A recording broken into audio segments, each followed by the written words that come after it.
It's time for the 1430 Connection on 1430 WNAV and 99.9 FM, spotlighting news, newsmakers, and important community issues. Now, with this week's edition of the 1430 Connection, here's WNAV news anchor Donna Cole. Welcome to the 1430 Connection. I'm Donna Cole. In the studio with me this week is Dave Mandell. He's Deputy Director of the Annapolis Office of Emergency Management. And Linda Josephson, she's Program Manager for Infectious Disease Prevention with the Arundel County Department of Health. And thank you both for joining me here. Thank you, Donna. Great to be here. So there's a theme this month, September. Every month has themes. One of those themes is National Preparedness Month. So now you know why my guests are here with me. Dave, let's start with what National Preparedness Month is and how prepared is Annapolis for all the different disasters that could possibly take place that we hope won't. Very good, Donna. So National Preparedness Month is organized by FEMA, the Federal Emergency Management Agency, in recognition of the need for everyone to prepare across the country for a variety of disasters. As you know, we're getting into prime hurricane season here in Annapolis. And Annapolis, to answer your question about being prepared, Annapolis is very well prepared. The government has, the city government, we have plans for an array of different situations. We have emergency operations plans and continuity of government plans and all kinds of things that may not be apparent that we're practicing and working on and always improving. The key for National Preparedness Month is to make sure the public is prepared at every sense, at every level. So how do we prepare? Let's talk about the weather. Since you just mentioned we're going into hot time for hurricane season, even the hurricane season started a few months ago. That's right. September and October are notoriously bad with us with hurricanes. Right. And every year we see the projections are for a hurricane heavy season or not a hurricane heavy season. In terms of the NOAA forecast, yeah. The folks at the federal government and the Department of NOAA, they will have a hurricane forecast every year. And they did forecast a higher than normal and more active than normal season. Okay. You never know how that's going to bear out, and you never know what's going to come the way of Annapolis. Remember, it only takes one storm to really cause an impact. Which actually doesn't even need to be a hurricane. It can die down from hurricane into tropical storm again, yes? That's right. And that's one of the, matter of fact, I did a hurricane presentation last night, and we were talking about categories of hurricanes and going through everything people need to know. And I said, remember, all this is important and you need to understand what we're dealing with. But remember Isabel. Oh, yes. That was a tropical storm, right? Yep. The important thing is to really look at every storm, but look at the characteristics of the storm. What are the winds doing? What are the rains doing? How fast is it moving? Where exactly it's going to hit the bay? Exactly. Be prepared for hurricanes. What does that mean? People should have what on hand? Basically, it means to be prepared to be on your own for up to 72 hours. That's 3 days.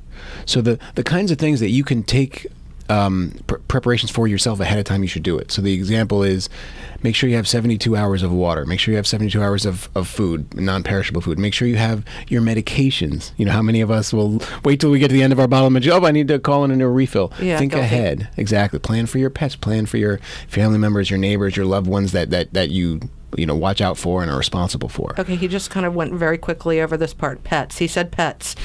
And yes, I'm a dog lover. Make sure you have enough dog food on hand. Don't wait till it runs out. That's right. Exactly. Okay. You got to plan for your pets just like you plan for everybody else in your family, as you know, right. being a dog owner. So the important thing is to take what preparations you can. So if there's a real emergency, the first responders get to the people who need it. We want to get help to the people that might have trouble getting out of their homes or might have dialysis or might have a real emergent need for action that first responders can assist with, as opposed to someone who might say, oh, well, I should have had enough food on hand, but I guess I don't. Can you help me with that? Right. We want to get help where it needs to go, which is why everybody needs to be prepared. We see a lot of communities further south from us more often than not, i.e. the Outer Banks, Charleston, keep going down the coast, that actually have to evacuate. Right. If we had to evacuate, where are we going to evacuate to? Well, it depends on the threat. And let's say Category 4 hurricane. Coming up from the coast. The bay, yep. We would certainly go inland. And so it's a pretty easy decision because we're surrounded by water in Annapolis. Right. So you know where you're going to go. We're taking Route 97 out of Annapolis. Exactly. And do we have some sort of contingency plan to make sure Route 97 can go one way? That's part of a larger conversation that we have with Anne Arundel County and surrounding counties. Right. 97 might be a tough road to go one way. Might, just given that it's an interstate. Right. But we've drilled on regional evacuation planning and coordination. Okay, so I hate to be the devil's advocate Sure. here, but it's my job. We see a boat take down some electrical wires on Forest Drive, Right. and we have gridlock for hours. Sure. How are we going to overcome that in order to get everybody off the Annapolis Neck, for instance? Well, okay, if we're evacuating off Annapolis Neck in that kind of situation, first of all, we're going to have 2 to 3 days to do it. Mm-hmm. This isn't a rush hour situation where it's like, I got to get to work in a half an hour and there's an accident a few feet in front of me and there's not much you can do until wait to clear it out. Right. This is something where the idea is evacuations are done 24 hours in advance. Okay. So when we're 3 days out and 4 days out, we're making plans, we're sending out orders, we're giving people instructions on what to do. And of course, first responders are going to be on hand at traffic control, but we have a whole evacuation plan that deals with this. We have traffic control points, we have priority intersections and secondary intersections. Back to that question about 97 becoming one way, do we have streets that are designated for one way out? Yes, actually we do. Okay. We do. And the idea is when you get to the main roads, you want to have as many lanes as possible going out, and you want to have at least one lane coming in if there's an emergency, someone has a problem and a first responding vehicle needs to come. That obviously you have at least one lane incoming to be able to do that. And we've done that specifically among other places for Eastport, believe it or not, because obviously that as one of the lowest lying areas in Annapolis, that's an area we focus on in terms of evacuation. We actually did evacuate, I believe, in 2011 for Irene, some of the lower lying areas of Eastport, and we drew up an evacuation map that had 3 of the streets in Eastport coming out and 1 going in, just as a precaution for emergency vehicles. So this is something that we've spent a lot of time working on. Okay, the shelter is Roger Pitt Moyer Recreation Center, emergency shelter, yes? It is. And this is a conversation we've had in the past. The Wi-Fi there is not the greatest, and this is where you're going to want Wi-Fi. Or has that now been improved? So actually, it has been. It is.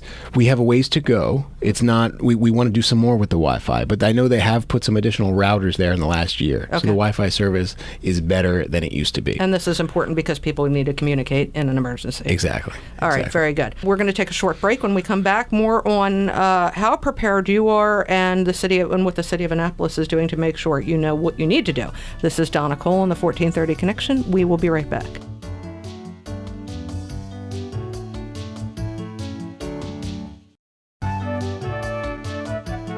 Welcome back to the 1430 Connection. I'm Donna Cole. I'm in the studio with Dave Mandell, Deputy Director of the Annapolis Office of Emergency Management, and Linda Josephson. She's Program Manager for the Anne Arundel County Department of Health Infectious Disease Prevention Control. We're talking about September being National Preparedness Month. I've just grilled Dave lots about how we're going to evacuate out of the city of Annapolis when sometimes it doesn't seem easy to get through the city of Annapolis. So he's explained that we have plenty of time to evacuate. What if there's not plenty of time to evacuate? What if there's a horrible thing? Have you practiced this too? Absolutely. And if there's a horrible thing, then what you would see is a flood of first responders coming, and they would do their work and they triage the folks that need to get out immediately. Now, if it's an emergency, and obviously if you're dealing with injuries and potential fatalities, those are the folks that are going to get the most attention the most quickly. And if you're just waiting to get where you need to go, obviously, you would certainly fall behind the line in terms of someone who's injured and needs immediate help. Okay, so I'm talking nuclear, yada, yada. Okay, so nuclear. We've had some conversations in the country recently about nuclear weapons. But we're not that far away from a nuclear power plant either. It's funny you should bring that up, Donna, because as a matter of fact, we've been doing a lot of planning related to the nuclear power plant at Calvert Cliffs. So Annapolis is about 38 miles away from Calvert Cliffs. And does that fall in? I know there's like different zones. Does that fall into? Go ahead. No, you're right. I'm impressed. So we're outside of the plume zone, the zone where the cloud of chemicals could come and pass over Annapolis. We are outside of that zone. Okay. The risk is that we are inside what's called the ingestion zone. So if there is a fallout of radiation or some kind of accident, we have to take pills. It depends on the situation. Okay. Not necessarily. All right. Most of the situations that we've drilled on, 35 miles out, 40 miles out, pills aren't required. It's more of scattered radiation that could land in water or food or things like that. So there are precautions like in the Department of Agriculture and Maryland Department of Environment that they talk about that need to be taken. But it's not a fallout zone where you're running to take pills and you're running to get inside. It's just more of things that you need to know to take precautions about, because we are outside of that immediate plume zone. All right. Moving on to another possible issue, tornadoes, because recently we've seen a couple of tornadoes on the Eastern Shore. Annapolis, we've been kind of lucky with regard to tornadoes, but people have indicated they didn't have enough warning. What can you say to that? Well, here are the thoughts on that. Tornado is unique. It's not like a hurricane where you have 2 or 3 or 4 or 5 days to say, get ready, prepare. This is why this is part of National Preparedness Month, and it's a good reason to prepare now for everything that may hit, including a tornado. The fact is, if you have 5 or 10 minutes before a tornado comes, that's about as good of a warning you can get. I think 15 minutes is the gold standard. They haven't hit that everywhere. We do not have alarms, or we do not have... We do not have tornado sirens. We do not have sirens. Because exactly. That's a situation that's being evaluated. There are benefits and drawbacks to that. Okay. But we do have an emergency app. That's Would right. that come in handy? Absolutely. Okay. Absolutely. And so there's a lot of ways to get information on this. The emergency app is a great resource. It's called Prepare Me Annapolis. We give out push notifications, emergency alerts if there's anything going on, whether it's road closures or severe weather or major event in the city. You definitely want to take a look and download that for free. That's on your smartphones, and you do get a pop-up. I think there's probably an alarm also. Yeah, there's exactly. It beeps if you enable the push notifications. Something else to mention too is the EAS is the Emergency Alert System. You see that on your televisions. It'll say we're testing it once a week, and it'll go beep beep beep. Right. That same information can come through to your phone. If you ever pick, you may be subscribed to it and not even realize it. You're all of a sudden your phone is making these loud noises, and you realize, oh, there's a tornado warning. I get them on my own phone. So that's something to look out for as well.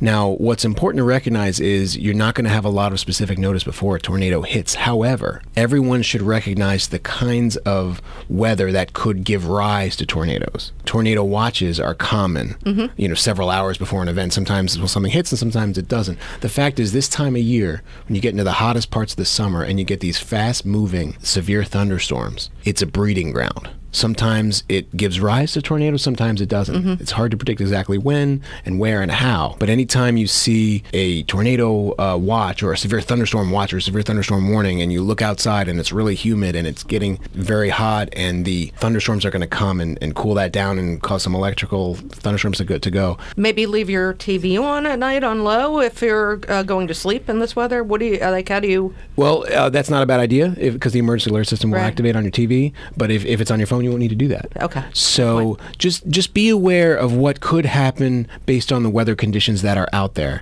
and train with your family. Tell your kids, tell your parents. If you get word that this is going to happen, go to the lowest place in your home or an interior room. Exactly. Go to the lowest place in your home in your interior room. So if this should be drilled. So if I have young kids at home, I need to be able to say to them, it's time, we practice tornado, let's go. Right. So you make best possible use of every second you've got. And keep a radio down there. Yes. We recommend the NOAA all-weather radios. Okay. So those are the ones that if you lose power, you can put batteries in it. If you don't have batteries, you can hand crank the thing. Okay. I mean, so the first thing you need to do is have information, right? So keep that radio in that interior room, wherever your evacuation space is. Exactly. Or in your, what we do at Emergency Management, we have a duffel bag we carry around in our cars, at our homes. So you should have your emergency kit and supplies and food and water I was talking about all together. Stick a radio in there. So when you find out that you have to activate it, you're ready to pay attention. You know exactly what you have to do. Okay, let's ask a hypothetical question. Let's say a woman and her child are in a mall and there's an earthquake. Where exactly should you go? Outside of the mall? Do you stay in the mall with all that glass around you? You stay in the mall. Try to get under a table is the short answer. Okay. The best place besides a table is like an open doorway. By the way, that's not hypothetical. 6 years ago. I remember. Yes, I was at the mall, and I wasn't expecting an earthquake. I remember. It was a nice, beautiful Friday afternoon. It was, yeah. So in a doorway or under a table. Right, because the biggest threat is falling debris. So if you're in a mall and you've got clothes on the walls, you've got all kinds of displays, if you're standing next to one of those could topple right over on you. So you want to get underneath a table where if something falls, it'll fall on a table, not on you, or in a doorway, because not much is going to fall in a doorway because those aren't obviously blocked by anything. Okay. So that's the best way to go. All right, good to know. All right, we're going to take another short break. When we come back, we're going to be focusing on Linda Josephson for another way we can be prepared with flu season coming up. This is Donna Cole on the 1430 Connection. We will be right back.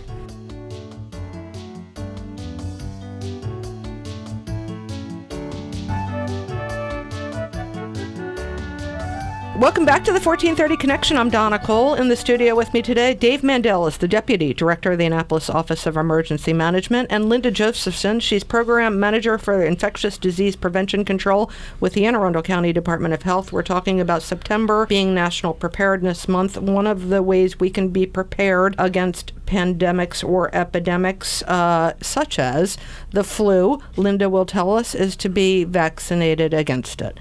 Absolutely. Flu vaccine is still the number one best way to prevent from getting the flu. Why? That vaccine helps your body develop antibodies. So later on in the year, if you are exposed to someone who does have the flu, your body's antibodies will see that and fight against the flu virus and help prevent getting it in your body. And it can also minimize the effects if you do, because it doesn't cover every single one of the flu strains. That's yes? true. Okay. That's true. The vaccine that they use each year is based on what has been most prevalent throughout the period before that, the full year before that. This year we're giving a vaccine that is called quadrivalent, protects against 2 influenza A viruses and 2 influenza B viruses. And these were the most prevalent flu viruses of the Correct. past few years. And speaking of the past few years, CDC reported flu deaths in children surpassed 100 for the 2016 to 17 season. That was as of June 23rd, 2017. A total of 101 flu-associated deaths occurred in children during the last season. One of those, by the way, was unfortunately a 17-year-old girl named Kayla Linton from the Baltimore area. Yes. This is for real. There's people that don't believe in vaccines. This is for real. This is for real, and especially in populations of people who are more vulnerable. We have infants who can't get vaccinated until they're 6 months of age. We have the elderly, people with chronic diseases, people with immune problems, whether they've had their spleen removed and can't fight disease easily. So the more people who get vaccinated, it's kind of what we call a herd immunity. The more people who get vaccinated, there's less flu. It also protects those people who can't get vaccinated. I don't want to shame anybody, but again, go on the internet, do your research, confirm that the sites you're sharing on Facebook and Twitter are from credible sources like government agencies. Do look into this girl named Kayla Linton from the Baltimore area. Do realize that people die from this. What are you doing to help people be prepared? Every year, when it becomes September, we go into flu vaccination mode, so to speak. So this year, one of the big things we're doing is we're partnering with Annapolis City Emergency Management, police, fire, and we're holding our second drive-through flu clinic. It will be held on Saturday, September 30th at the Naval Marine Corps Stadium in the parking lot. And it's open to the public. Literally drive through, give your arm, and a second later you're out of there inoculated against the flu. Exactly. And there's no mist again this year. There is no flu mist. It is not available anywhere this year. Is this because it's not as effective, or it's just a manufacturer issue? It was not effective a year before last. It was not available last year. I've read information that they're working on that. I have no idea when it will be available again. One more time on the date and location. Date is Saturday, September 30th, Naval Marine Corps Stadium parking lot, and the hours are from 10 a.m. to 2 p.m. The vaccinations are free, and more information on that is available where? The official website is actually Anne Arundel County Health Department website, which is aahealth.org. The phone number there is 410-222-7343. You can also give us a call at the Office of Emergency Management, 410-216-9167. Perfect. One more time on the app. What is it called? Prepare Me Annapolis, available for free on Android and the App Store. Thank you both for joining me today in the studio. Thank you. This is Donna Cole on the 1430 Connection. We will see you next week.